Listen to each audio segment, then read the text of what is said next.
écouter la prochaine intervenante. Elle parle pour le compte de l'ACPCI, donc l'Association des cliniques privées de Côte d'Ivoire, directrice générale de la polyclinique GMP. Recevons Madame Fanny Delmotte. Sous ovation. Monsieur le Président de l'ADACI, Monsieur Mamadou Koné, chers participants, tout d'abord, nous vous remercions sincèrement de nous associer à vos prestigieuses assises et nous donner l'opportunité de nous exprimer sur ce vaste sujet qu'est le tiers payant. Notre plan de présentation s'articule en 4 points. Nous allons revenir sur les TDR, puis aborder la complexité actuelle du système du tiers payant, ensuite les conséquences et nos pistes de solutions. Comme le souligne le premier point, nous avons pris connaissance des termes de référence que nous vous avez transmis, formulés selon une vision réductrice, voire caricaturale, vision qui a d'ailleurs été reprise en chœur durant la journée d'hier par de nombreux acteurs, et ne pouvant la résumer, en gros, à « Il était une fois le tiers payant en Côte d'Ivoire et ses 3 acteurs. D'un côté, l'assureur au service de l'humanité, victime du second acteur, le prestataire de soins, motivé par l'appât du gain en encourageant la surconsommation et la fraude. Le troisième, l'assuré, parfois fraudeur ou cupide, ou complice de la cupidité du second acteur. Vous conviendrez qu'avec une telle description, nous aurons pu être vexés. Permettez-moi donc de refermer sans tarder cette parenthèse et vous présenter la réalité qui est un peu plus complexe que la situation évoquée dans les termes de référence. Notre objectif étant de vous sensibiliser sur ce quotidien devenu essentiellement bureaucratique, digne d'un roman de Kafka, quasiment ingérable, qui tend à mettre en péril cette fameuse accessibilité aux soins dont vous parlez, monsieur. Nous tâcherons d'être synthétiques dans notre présentation, et cela, bien entendu, dans un esprit constructif, puisqu'on est là et on a répondu présent à votre appel.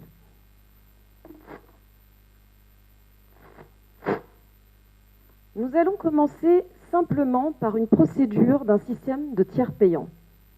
Donc, avant le tiers payant.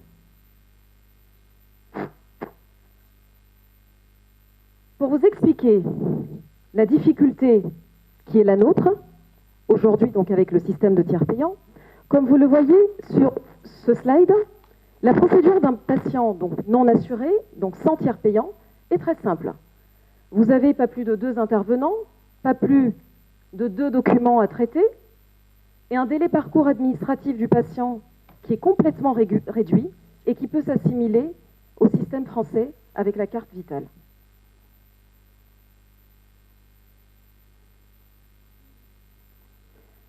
Pour vous expliquer à présent la difficulté qui est la nôtre, nous allons rapidement vous présenter quelques procédures de la prise en charge des patients assurés avec le système de tiers payant. Pour ce faire, nous avons opté pour un échantillonnage des 3 plus gros importants tiers payeurs qui sauront se reconnaître. Le premier tiers payeur, vous voyez bien déjà que dès les premières procédures, ce n'est pas simple. Cela mobilise 8 personnes en moyenne et 5 documents à produire. Le deuxième tiers payant, donc c'est-à-dire un nouvel assureur en plus à gérer, avec une procédure qui n'est pas tout à fait la même, mais qui mobilise tout autant de personnes et nous oblige à produire tout autant de documents. Vous commencez à voir la tête de nos agents administratifs.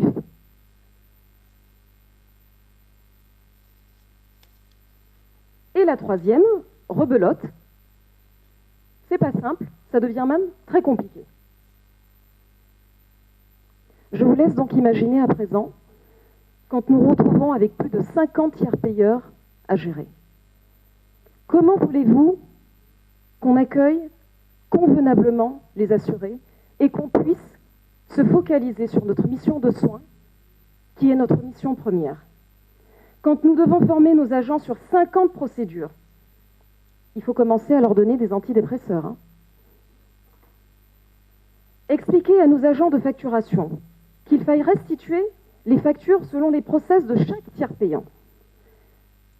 Hier, en parlant des 12 gestionnaires en Côte d'Ivoire, si on prend un échantillonnage ne serait-ce que sur les 12 gestionnaires qui ont ne serait-ce que 10 garants, ça vous fait 12 gestionnaires multipliés par 10 garants, donc 120 liasses à traiter. C'est pas fini. Il faut les ranger par garant, par type de prestation, par ordre chronologique, et donc par quasiment minute ou seconde d'arrivée, selon des tiers payeurs. Vous conviendrez donc que le système actuel, ou plutôt les systèmes actuels du tiers payant en Côte d'Ivoire, avec en moyenne plus de 50 tiers payeurs, soit 50 procédures et plateformes, toutes différentes les unes des autres, avec les différences d'exclusion, de nomenclature, de tickets modérateurs, de procédures de restitution et même des règlements. Cela nécessite également une armée d'intervenants, comme vous avez pu le constater, dont la formation n'est plus aisée.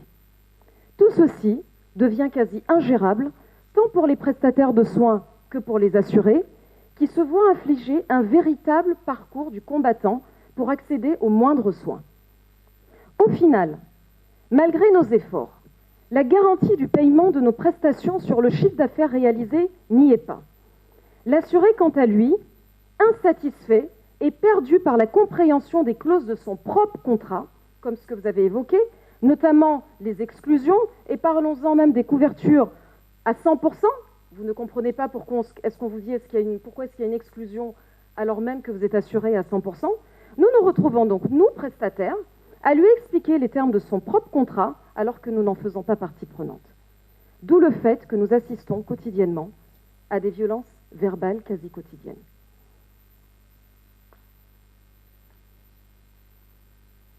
Les conséquences, comme je disais tantôt, le tiers payant, c'est quoi?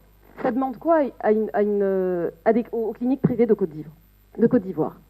Il nous faut entre 6 et 8 personnes pour intervenir au niveau de la chaîne et environ 5 documents à fournir. La complexité et l'absence d'uniformisation des référentiels générateurs d'erreurs.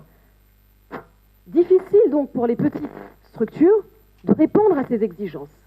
L'accueil est ralenti, encombré, voire saturé et entraîne parfois un déni du service des assurés.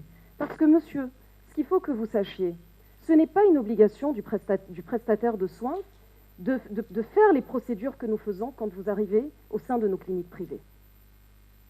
Si je prends un exemple très simple, quand vous allez pour acheter un véhicule, vous avez des représentants de banque qui sont là pour vous mettre en place un service de leasing. Ce n'est pas à celui qui vous vend la voiture de vous accompagner sur ces procédures-là. Et nous, aujourd'hui, en tant que clinique privée, c'est ce que nous faisons au quotidien. Les charges liées à la chaîne de facturation sont importantes. Les rapprochements des factures, des paiements sont difficiles à réaliser et augmentent la charge administrative. Si je prends l'exemple du premier tiers payeur qu'on vous a présenté tout à l'heure, qui fait partie, on va dire, d'un gros tiers payeur, en moyenne, ça vous fait 5000 bons mensuels à transmettre, je peux vous dire que lors de la réception du règlement, il vous faut 15 jours pour un agent, pour lettrer un seul compte d'un client. Alors imaginez quand vous en avez 50. Les erreurs et les exclusions, les fameuses exclusions, arbitraires car basées sur des protocoles ou des informations non communiquées au début de la prise en charge, entraînent des rejets discutables, des délais de paiement qui peuvent aller jusqu'à 120 jours, vous entendez bien, 120 jours, et sans compter des arriérés de créances de plusieurs années. Cela génère des tensions de trésor, alors que les primes des assureurs sont payées upfront, selon l'article 13 du Code CIMA. Donc c'est donc une incompréhension et une insatisfaction des assurés et des prestataires.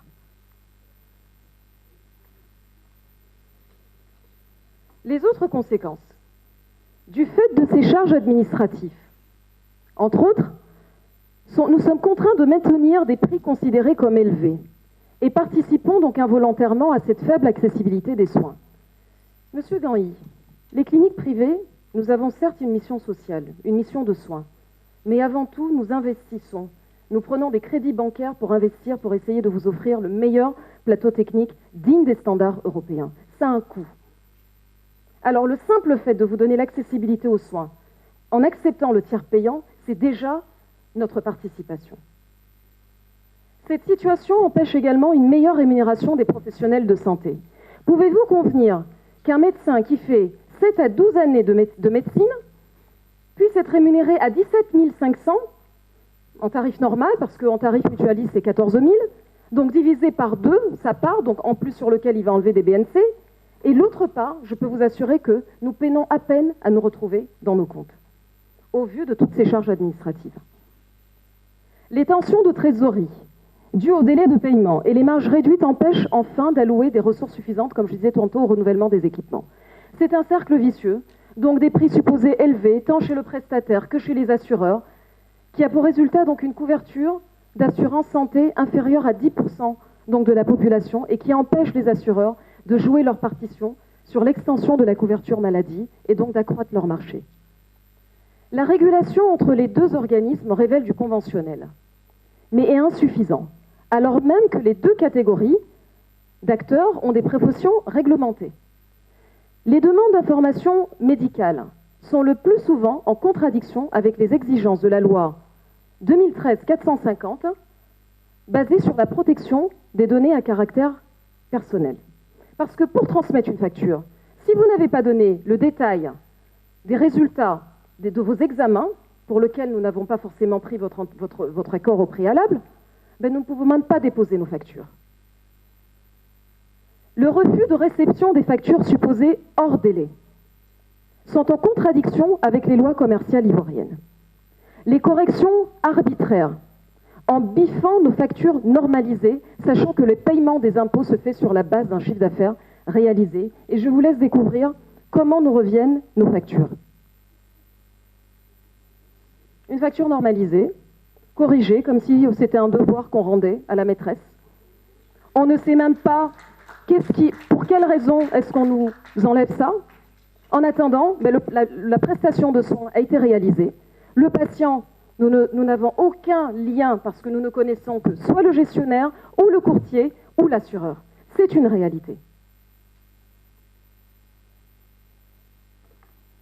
Alors, j'annonçais tantôt que si nous sommes là, c'est vraiment dans un esprit constructif. On a entendu depuis hier les assureurs, d'une part, exprimer leur déficit, qui avoisine les 33 milliards. J'ai l'impression, donc, on va dire d'abord, les prestataires de soins que nous sommes également, on n'y trouve pas nos comptes, parce que pour la première fois, vous avez fait de nous qu'on arrive à être solidaires parce qu'on n'en peut plus. Et les seuls qui s'en tirent dans cette histoire sont les intermédiaires. Et donc, supprimons le tiers payant et passons au comptant. Vous avez vu la procédure d'un client comptant chez nous, c'est très simple. Le patient est content même s'il doit avancer les frais. Sa prise en charge se fait de façon efficiente. Nous n'avons pas de problème de trésorerie pour se mettre à jour et pour faire face à nos charges qui sont de plus en plus lourdes. Ou alors, on supprime le tiers payant sur une partie des prestations, comme l'a annoncé, j'ai cru comprendre tout à l'heure, Madame Silué.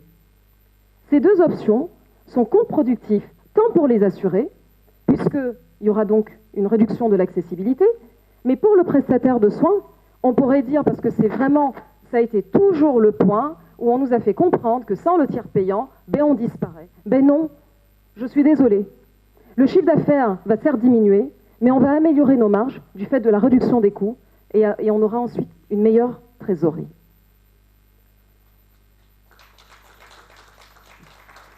Les options conventionnelles. Nous pouvons mettre en place le paiement d'une caution, parce que sachez que quand les banques nous font des découvertes bancaires ou qu'on va prendre un prêt, ce n'est pas des enfants de cœur. C'est avec un taux rémunéré. Ou alors le paiement d'une avance ou une quote-part forfaitaire sur les factures et délais de paiement du solde à 15 jours. La présentation des factures sans contrainte de forme, parce que s'il vous plaît, ne nous demandez pas de ranger, pour le tiers payant numéro 1, s'il vous plaît les agents, il faut mettre par garant, par type de prestation, par ordre d'arrivée s'il vous plaît, et rebolote pour 50 tiers payeurs. C'est juste pas possible. Vous demandez à nos agents de passer, je ne sais pas moi, un bac plus 10 pour réussir à gérer ce tiers payant. Même nous, on ne s'y retrouve plus. Simplifier la tarification. Nous l'avons proposé en 2014. Cela a fonctionné, mais assez rapidement, il est allé à l'eau parce que les assurances n'ont pas compris le principe d'un forfait et que, et que les coûts des forfaits sont basés sur un coût moyen de prestation. Et donc, quand vous prenez un cas de paludisme, si vous prenez 1000 factures, ben vous divisez le coût de ces prestations sur les 1000 factures et vous avez une moyenne de consommation. Donc, il est normal que, un exemple, si vous prenez une facture de palu qui vous fait 120 ou 150 000, ben que tantôt vous allez en avoir pour 110 000 et tantôt vous en allez avoir pour 160 000. Donc, on pourrait réfléchir à remettre en place un forfait ou une franchise, qui est votre jargon, qui aurait pour conséquence de simplifier le traitement des factures et d'en déduire les délais de traitement. Parce que j'imagine que vous également, vous affligez toute une chaîne de traitement des factures. Je ne sais même pas également comment vous y trouvez, si je sais, puisqu'on n'arrive pas à être payé totalement. La mise en œuvre de la convention cadre entre assureurs et la CPCI. Connaissez-vous 2 entreprises en Côte d'Ivoire qui exercent pendant des années sans avoir un contrat signé en bonne et due forme? Et un contrat où la moindre des choses n'est pas de nous dire que vous agissez en tant que mandataire et que donc si vous êtes payé, on est payé, et si vous n'êtes pas payé, ben on n'est pas payé. Nous avons parlé également de la digitalisation et de la dématérialisation du processus. Dans les pistes de solutions, nous sommes contents que ce point ait été abordé. Mettre en place et œuvrer pour une feuille de soins unique pour tous les assureurs. Adopter des référentiels standardisés, s'il vous plaît. Qu'on ait les mêmes standards en termes d'actes, en termes de pathologie. Adopter donc, comme on le disait tantôt, une tarification simplifiée des actes basée sur des forfaits ou des franchises ou d'autres modèles facilitant la gestion. Dématérialiser les feuilles de soins uniques pour la transmission des traitements. Parce que ce que j'oubliais de vous dire, monsieur, il faut en plus que les prestataires de soins que nous sommes, nous équipions avec des imprimantes matricielles qui sont complètement obsolètes. Règles de contrôle, procédure, donc au niveau de la régulation, comme on en parlait tout à l'heure, il faut améliorer la régulation des relations entre les 2 acteurs, ou les 3 acteurs. Règles de contrôle, différenciation des paiements selon les types de prestations, l'allègement des procédures de présentation des factures, réception des factures selon les lois commerciales, et le recours, qu'est-ce que j'entends par ce point, sur le rejet ou la faillite des assurances. Nous avons vu ces dernières années, nous avons assisté à des faillites de gestionnaires, d'assurances et tout. Ben, nous retrouvons à récupérer les pots cassés et les ardoises sans que nous ayons aucun recours. L'articulation CMU complémentaire dont on en parle depuis hier, donc effectivement c'est une piste très importante qui je pense va résoudre une bonne partie du problème à court terme, puisqu'il faudra le temps également pour la CMU de mettre tout ça en place. Pour conclure, nous tenons à souligner que les prestataires de santé que nous sommes souhaitent œuvrer à une meilleure accessibilité financière à des soins de qualité, au bénéfice de l'ensemble de la population résidente en Côte d'Ivoire. Nous sommes ainsi désireux de contribuer à l'extension du système d'assurance maladie fondé sur la couverture maladie universelle, permettant aux assureurs complémentaires privés de développer une activité basée sur un modèle économique robuste. Il y va de l'intérêt de toutes les parties. Par notre participation à ces États généraux, nous vous assurons donc que notre objectif est bien de trouver les voies et moyens qui permettront d'améliorer et de pérenniser des relations d'affaires mutuellement profitables. La CPCI continuera dans ce sens à veiller aux intérêts de ses membres et mettra en œuvre les mesures nécessaires afin de garantir les conditions de développement et le dynamisme d'un secteur privé sanitaire indispensable à la disponibilité d'une offre de soins de qualité pour tous les patients de Côte d'Ivoire. Vous savez, je vais vous faire un petit aveu. Ça a été un exercice très difficile pour nous de pouvoir vous synthétiser sur une feuille en essayant d'aborder le maximum de points. Je pense que les questions et les différentes rencontres permettront d'approfondir. il est clair qu'aujourd'hui, c'est une question vitale. Et Monsieur le Président de l'ASACI, nous voyons en vous un homme visionnaire du simple fait d'organiser et de nous permettre enfin ce dialogue équitable, mais comprenez également notre situation. Si ce système ne change pas et que rien n'est fait pour qu'on se pose réellement les questions fondamentales et qu'on rentre en profondeur sur le mal que quelque part provoque ce système, nous n'aurons d'autre choix que de demander la suspension du tiers payant. Le temps de l'analyser en profondeur, d'essayer de le réformer et de pouvoir mettre en place un système où l'assuré est content de sa prise en charge quand il rentre dans une clinique privée. Et vous, que vous y trouvez également votre compte. Et à vous de également vous poser ce que vous faites déjà aujourd'hui, de vous poser les bonnes questions, en essayant de vous dire, de vous remettre en question en disant est-ce que toute notre chaîne, est-ce que toutes nos procédures sont bonnes? On ne peut pas, nous n'avons pas les moyens de continuer à regarder nos cliniques fermées, les unes après les autres. De continuer à voir que cette relation n'est pas équilibrée. On a l'impression d'avoir un espèce de rapport de force où on nous dicte nos conditions de vente. Ça n'existe pas. Quand je vais, en tant que particulier, souscrire à une assurance, je suis obligée de respecter vos conditions de vente et de payer, comme vous le dites, les cotisations en amont pour être assuré. Alors, comment se fait-il que nous qui mettons à votre disposition toute cette prestation de soins, qui vous accompagnons, et en partie, donc grâce à nous, vous arrivez donc à vendre vos contrats, pourquoi c'est à nous de prendre tous les pots cassés? Nous n'accepterons plus de supporter les pertes liées au désordre du système actuel mis en place et assister à des gestionnaires ou des acteurs qui nous font du coupé-décalé, qui ferment et qui nous laissent des ardoises derrière. Vous voulez qu'on les passe comptablement comment? Et comment voulez-vous qu'on puisse survivre?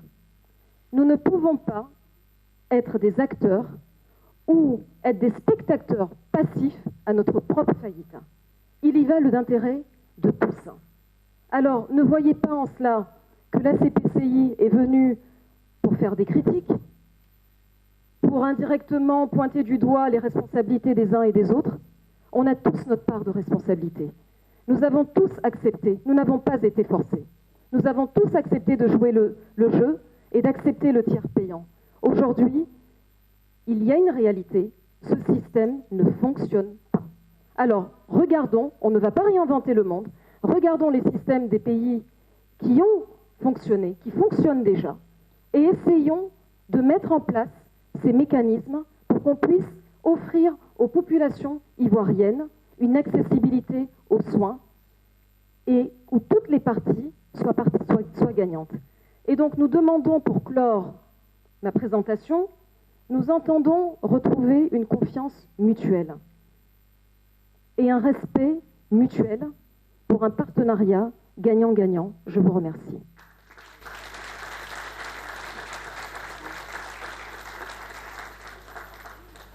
Monsieur Guillaume Magby, que nous recevons sous des ovations plus nourries que ça, parce qu'ils s'en sortent. La pertinence du tiers payant dans la stratégie d'optimisation des contrats d'assurance santé. Retour d'expérience des organismes de gestion du risque maladie sur le système du tiers payant. Donc j'ai fait ma présentation en quatre grands blocs. On va commencer par faire des définitions, puisque souvent les esprits se perdent, ou du moins on confond beaucoup de choses. Je n'apprends rien à l'Assemblée qui est ici, mais compte tenu du fait que ce sont des états généraux et qu'il y a plusieurs personnes qui font partie de notre Assemblée, notamment le président des consommateurs qui a une contribution fort remarquée, je reviendrai là-dessus. Donc en définition, qu'est-ce que le tiers payant? C'est un système qui permet à un garant, donc un assureur, ils sont tous là, de pouvoir permettre à l'assuré de bénéficier des soins chez le prestataire et de se faire rembourser par l'OGD.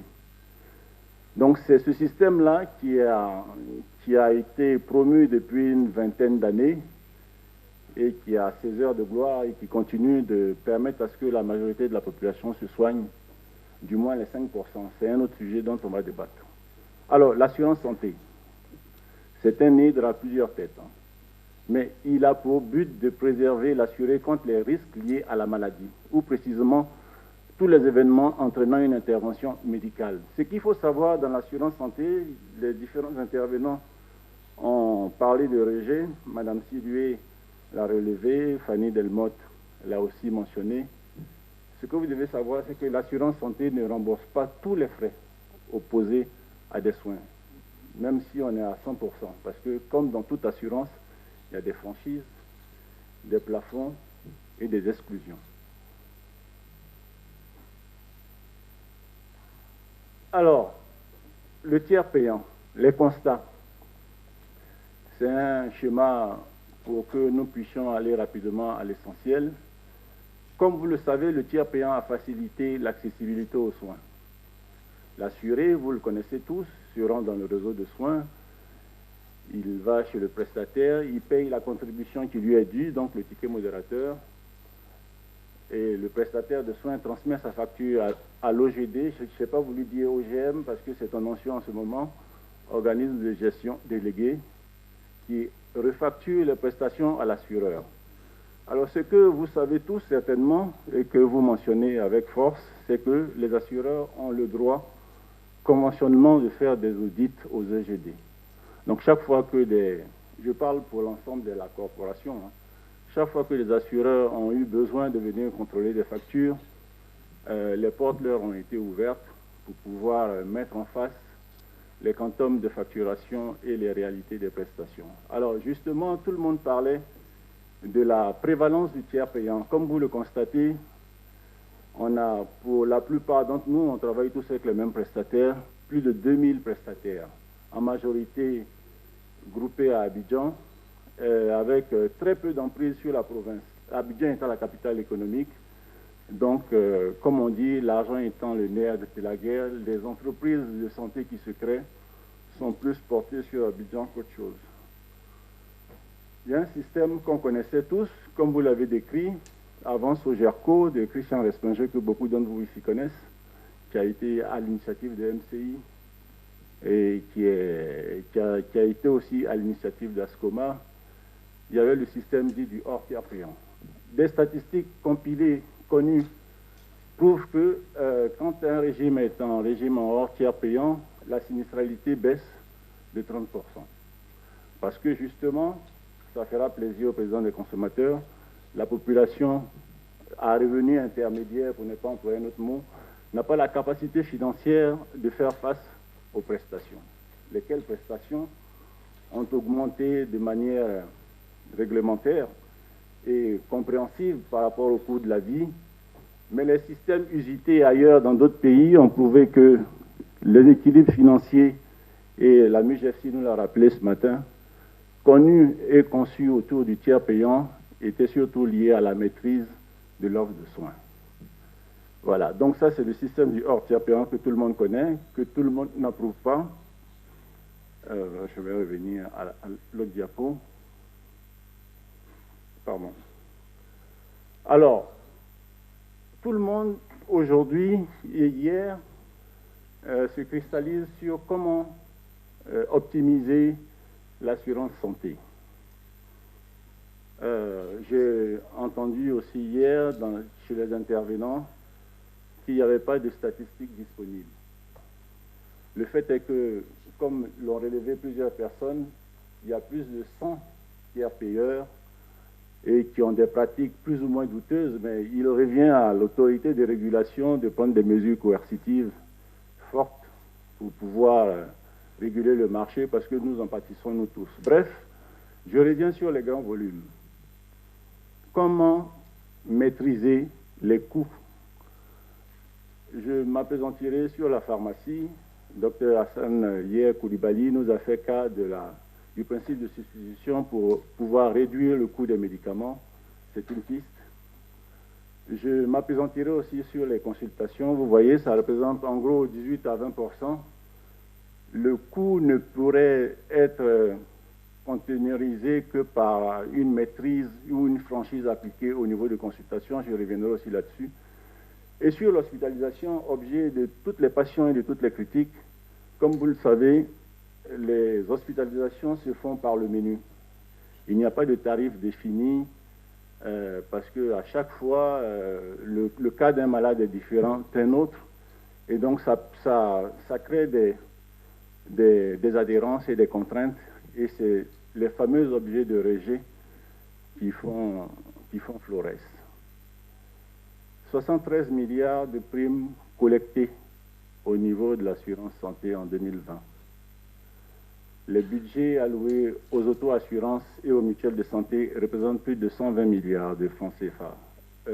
Notre père de MCI vous a expliqué hier que 20 milliards servaient à soigner 200 000 personnes contre 19 milliards pour 98 000 personnes, si j'ai retenu les chiffres. C'est ça, Étienne? En gros, oui.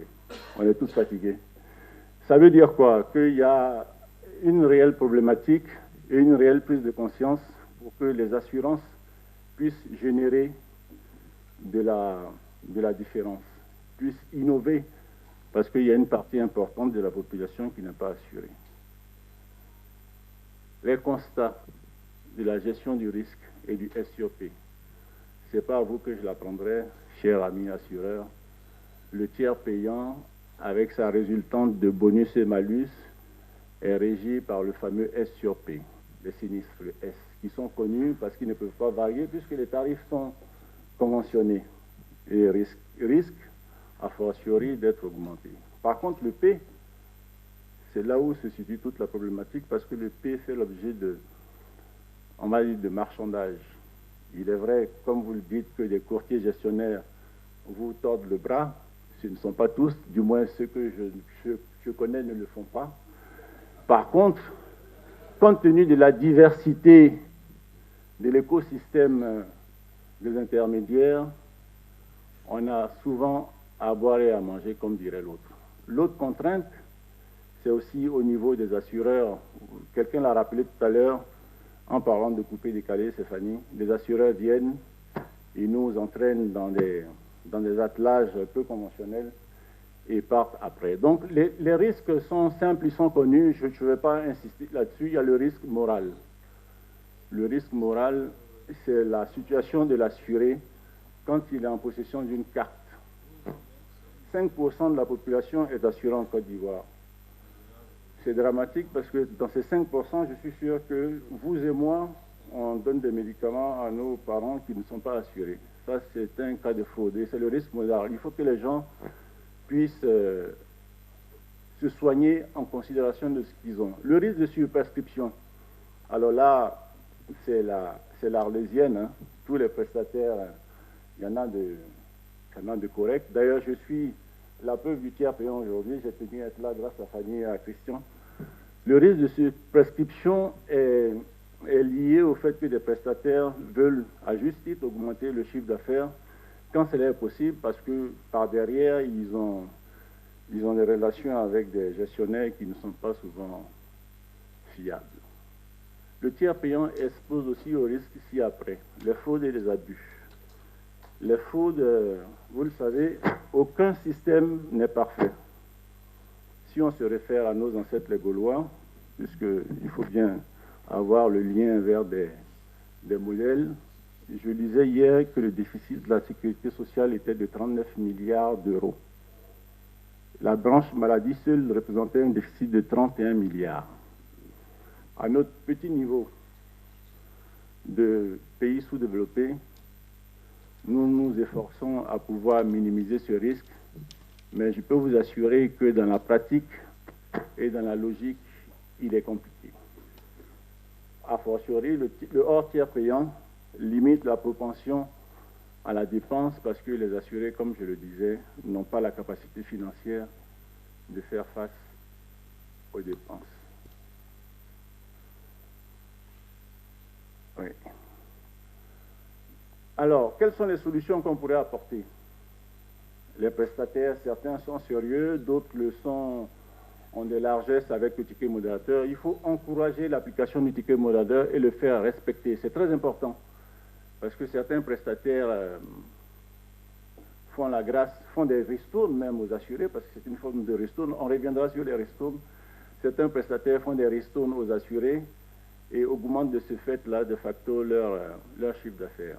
Il faut segmenter l'offre d'assurance. C'est très important parce que, comme on l'a dit, 800 milliards de frais de santé en Côte d'Ivoire, 73 milliards de primes collectées, 40 à 50 milliards de régimes autofinancés et mutuels, c'est qu'il y a un réel souci. Les assureurs n'ont pas trouvé leur public et les courtiers et gestionnaires n'ont pas su consolider cet écosystème-là pour qu'on puisse trouver le public. Donc, il faut segmenter l'offre d'assurance et instaurer, pourquoi pas, un système de référence obligatoire. En France, de médecins référents, de Doctolib, il y a des solutions. Quelles sont les autres perspectives aussi? On peut rémunérer sur la base d'un forfait. Fanny en a fait cas, j'en parlais hier avec Christian. On peut référencer des pathologies et les payer au forfait. Mais le problème essentiel dans cet aspect des choses-là, c'est que l'ordre des médecins, la CPCI a la dualité. M. Boguifo est à la fois à l'ordre des médecins, à la CPCI, et l'ordre des médecins interdit à ce que la médecine soit foraine, comme on dirait. Donc, comme il a dit hier, je peux faire une consultation de 50 000, mais je ne peux pas diminuer le taux de consultation à 2 000. On peut instaurer des plafonds de couverture dans les soins de santé. Par exemple, les consultations peuvent être plafonnées à 8 000, 10 000 et 12 000. Je vois avec plaisir ici Mme Fassinou. Il y a 12 ans, j'étais au Bénin pour mettre en place la santé pour le groupe Ascoma. Et un de vos assureurs, M. Maforican, m'a dit écoutez, en Côte d'Ivoire, vous êtes un pays riche. Nous, ici, on plafonne les consultations et ça permet de limiter l'inflation des dépenses. C'est une piste.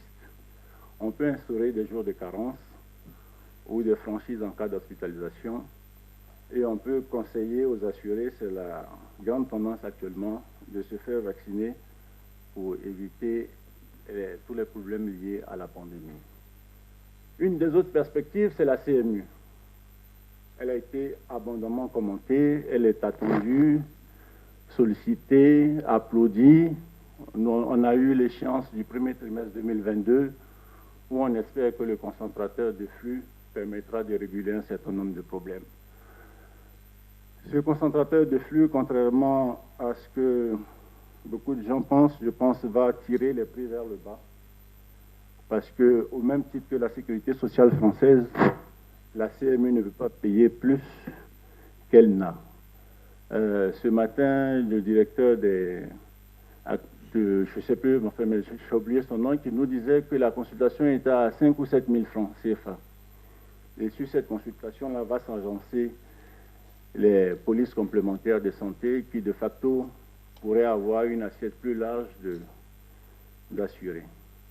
Les causes d'ajustement.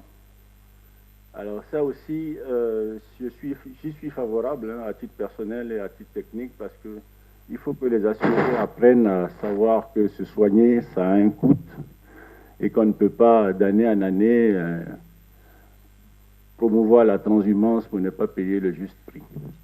Je voulais faire juste un clin d'œil à la prise en charge Covid. Je sais que c'est un sujet assez prégnant.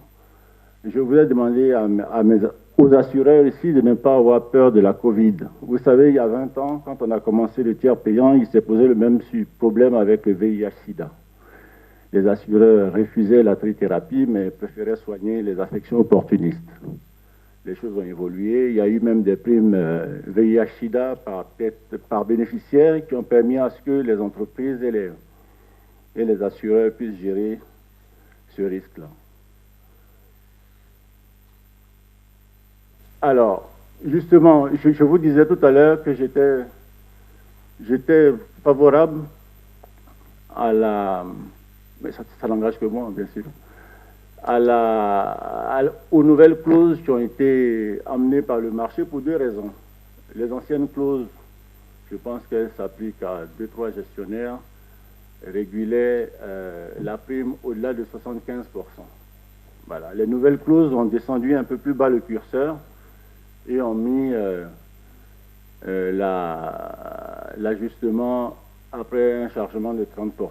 Tout ça dans le but de pouvoir tirer les primes vers le haut parce qu'on est conscient qu'un rapport de 100 de primes ou un rapport de 80 pour un même niveau de sinistre ne donne pas les mêmes résultats.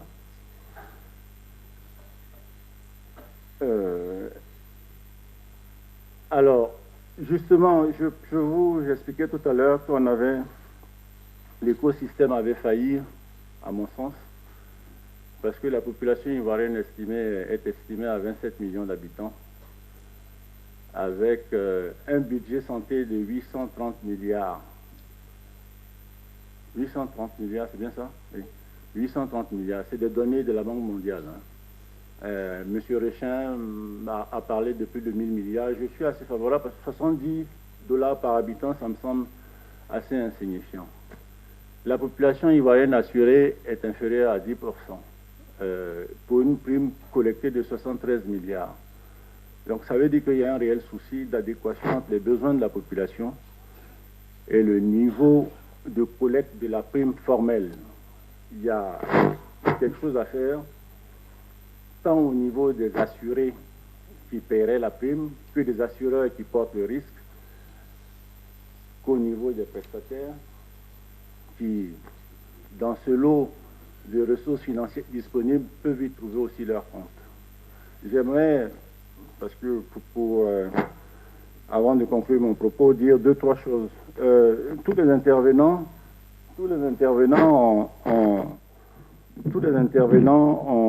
ont mentionné le fait que les intermédiaires étaient, pour la plupart, les gagnants de l'assurance maladie.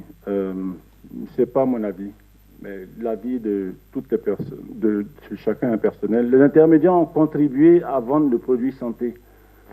Les intermédiaires ont contribué à challenger les assureurs. Les intermédiaires ont contribué à faire évoluer le tiers payant. Tout le monde parle de digitalisation. Le métier qu'on faisait il y a 20 ans a complètement changé. Maintenant, toutes les prestations sont en ligne. Les gens n'ont pas besoin de se déplacer pour venir se faire soigner. Et donc, c'est une évolution notable. Il est certain qu'il y a beaucoup de brebis galeuses. Et ensemble, je pense que nous devons trouver les voies et moyens pour réguler cela et avoir une médiane productive de l'assurance santé. Je vous remercie. Ce que je viens d'entendre ce soir, vraiment, il y a beaucoup de choses à dire. Le système est très complexe. Le système du tiers payant, vraiment, moi-même, je ne savais pas que c'était comme ça. Et non, sérieusement, par moment, j'ai eu la chair de poule hein, quand Mme Delmotte parlait. Et elle a dit quelque chose qui m'a inquiété un peu. Elle a dit que bon, la complexité du système même fait que l'accueil, même la qualité de l'accueil du client et même le parcours client, le soin du client est même menacé. Ça m'a fait un peu peur. J'ai dit, bon, ça veut dire que même à cause de la complexité du système, on est mal soigné. Bon, oui, c'est pas ça. Le parcours administratif, ah d'accord, ça me rassure. Parce que j'ai eu peur. J'ai eu peur. Bon, mais je pense que je ne vais pas essayer de résumer tout la communication. La communication était claire. La communication était claire. Nous avons tous constaté que c'est un système qu'il faut maintenir. C'est vrai qu'il est complexe, mais qu'il faut le maintenir. Et je pense que chaque partie du système, chaque composant du système est conscient qu'il faut l'améliorer, qu'il faut aller de l'avant, qu'il faut l'améliorer. Moi, je ne vais pas perdre le temps à résumer toutes les communications. Chacun a dit vraiment comment il voyait la chose, chacun a fait des solutions, et je crois qu'il va falloir mettre toutes ces solutions ensemble pour donner quelque chose. Et donc, je vais laisser rapidement la parole au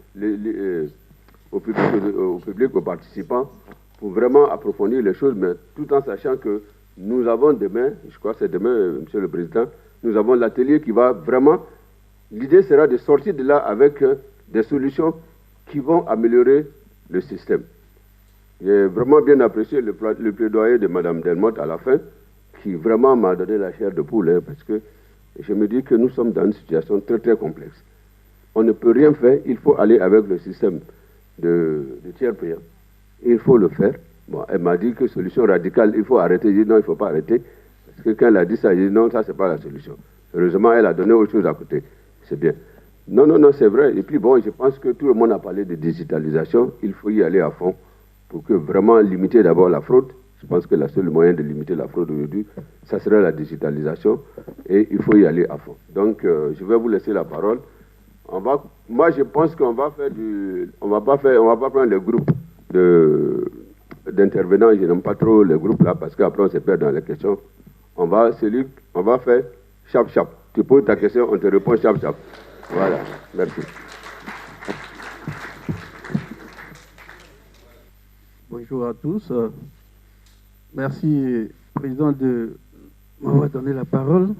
Je suis M. Armand Dakouri, le directeur exécutif de l'Association des cliniques privées de Côte d'Ivoire. Je voudrais juste, c'est pas une question, c'est juste une petite remarque et je souhaiterais qu'on mette ça dans la définition du tiers payant. Parce que si le tiers payant est un système pour avoir des soins, il faut qu'on ait le courage de dire que le tiers payant aussi est un crédit aux organismes de tiers payant. Il faut ajouter le mot crédit, c'est important.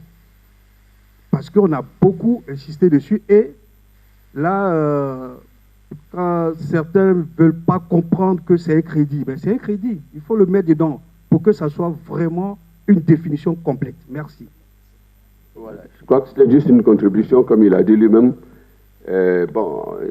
Si les autres composants du système sont bien d'accord, on va peut-être changer la définition que le docteur nous a donnée tout à l'heure, que en fait tout le monde a défini un peu le système du tiers payant. Bon, dire que c'est un crédit, je ne sais pas si tout le monde est d'accord avec ça. Est-ce qu'un intervenant peut, un panéliste, a la même façon de voir les choses? Moi, personnellement, pas, oui. Alors en fait, ce que je pense que M. Dakouri veut dire, c'est que le fait que le patient se rende dans une clinique privée sans avancer la totalité, en tout cas pour le client qui est assuré en majorité, parce que la majorité des tiers payeurs, leur couverture est de 80%. C'est la majorité. Donc en fait, ce qu'il veut dire, c'est qu'effectivement, je n'ai pas abordé le point sur les dépôts de factures que nous faisons. Nous ne pouvons déposer les factures que tous les 5 ou les 10 du mois d'après la prestation. C'est-à-dire que pour une consultation réalisée le 1er janvier, vous ne pouvez déposer la facture de cette prestation qu'au 5 février ou au 10 février en fonction de la variation des demandes de chaque tiers payeur. Et donc, à partir de ça, le délai de paiement commence à la date de réception de la facture. C'est ce qu'il entend par crédit, c'est de dire qu'on a déjà près d'un mois, donc 35 à 45 jours d'avance que nous faisons, et cette avance, elle est préfinancée par un mécanisme soit bancaire ou autre, ou par des actions. Bonsoir à tous, je suis le docteur Séry Jean Morin, membre du conseil d'administration de l'Association des cliniques privées de Côte d'Ivoire. Je remercie d'abord tous les intervenants pour leur brillante intervention et puis surtout la franchise dans les propos. J'ai été en même temps impressionné par quelque chose que j'ai entendu quelque chose que je ne savais pas, parce que nous, on se dit assureur et gestionnaire d'un côté, et puis prestataire de l'autre côté en train de souffrir. Je ne savais pas que les assureurs souffraient aussi, et qu'ils pouvaient avoir éventuellement des incompréhensions entre assureurs et puis gestionnaires également. Et quand j'entends tout le monde, je pense que personne n'a intérêt que le flou persiste, parce que globalement, pour moi, c'est une question de confiance et de transparence. Donc, les assureurs aussi ont été les pionniers en matière de, pour moi, digitalisation de tout ce qui est système de santé. Grâce à eux, en cas l'essentiel, beaucoup de choses se passent en ligne. Ils nous ont pratiquement imposé ça, puisque c'était le principal mode pour être remboursé et tout. Alors, aujourd'hui, est-ce que vraiment il y a un obstacle à ce qu'on pousse un peu plus loin cette digitalisation, CMU, pas CMU, mais bon, que ce pionnier aille juste un peu plus loin et que cet essentiel se passe en ligne. Un peu comme aujourd'hui, on paie les impôts en ligne. Tu remplis, tu constates après que ton compte a été défalqué. Alors, est-ce que c'est impossible de faire en sorte que de la même façon qu'on fait les demandes en ligne, qu'on envoie les justifications en ligne les validations en ligne, que nous, prestataires, on puisse voir, gestionnaires, voir, assureurs, voir, et qu'à la fin, ce qui a été validé de commun accord, c'est ce qu'on reçoit automatiquement dans nos comptes, et où, à la limite, quand il y a des rejets, c'est marqué dans le même système, et c'est sûr parce que le système actuel, il est très, très budgétivore, et ça demande énormément de choses. Donc, c'est ma question. Est-ce que c'est si difficile d'établir cette transparence en poussant un peu la digitalisation, de sorte que tout le monde y voit, et pourquoi pas même le prestataire qu'il voit, parce que pour certains même, on ne peut même pas valider tant que le bénéficiaire, plutôt le patient, on ne peut même pas valider tant que le bénéficiaire n'a pas remis un code qu'il a reçu de l'assureur. Donc, est-ce que c'est si difficile? Qu'est-ce qui bloque? Et qu'on lève ce blocage et qu'on y aille tous. Merci. Merci, Dr Seri. Bon, je pense que je vais laisser la parole, je dirais, aux intervenants, mais je pense que ça ne soit pas... On en a parlé, on va faire la digitalisation. Je ne crois pas que ce soit complexe, mais je vais laisser la parole un peu aux intervenants. C'est bizarre, il se trouve que les deux femmes se rejoignent de même côté, et puis qu'est-ce qui s'est passé? Ça, c'est pas normal. Merci, M. Salion. On va dire que, bon, pas tout le monde sait que, bon. Merci, M. Salion.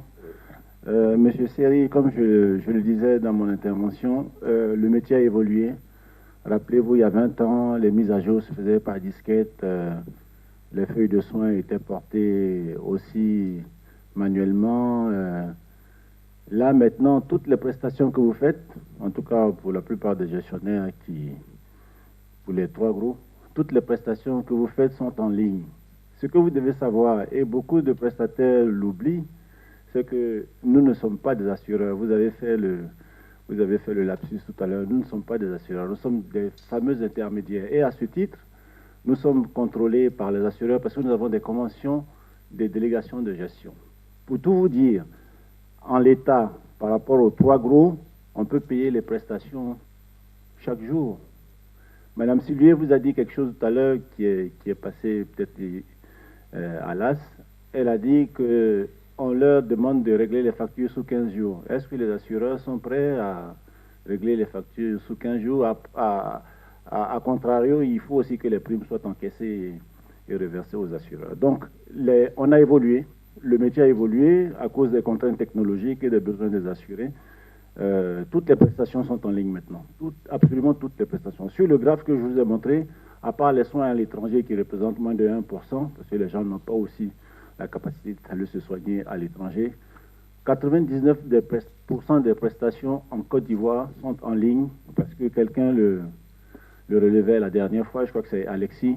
Le réseau 4 et 3G est performant et que les gens sont assez férus d'Internet. Donc, nous, tous nos prestataires, les 2000 que je vous ai présentés tout à l'heure, ils ont un accès Internet. Ils ne nous ont pas demandé, contrairement à d'autres, de leur procurer des box. Ils ont compris l'utilité de se mettre à la page et puis d'évoluer avec le temps. Donc, on peut le faire. Mais nos mandants doivent nous dire, s'ils veulent qu'on paye chaque 10 jours, on pourra le faire. Il n'y a absolument aucun souci. Les lois de règlement sont liées aux conventions. Voilà, c'est tout. Voilà, merci, Dr Magbi. C'est sérieux, je pense qu'il n'y a pas à s'inquiéter, ça va se faire. Et je pense qu'on n'a pas le choix, il faut le faire. Nous sommes assez bien représentés aujourd'hui ici, donc aux assises de l'Asacie. Et je voudrais ne pas être la seule à donner le point de vue et, si possible, faire participer les différents administrateurs qui sont présents avec nous, si vous le permettez.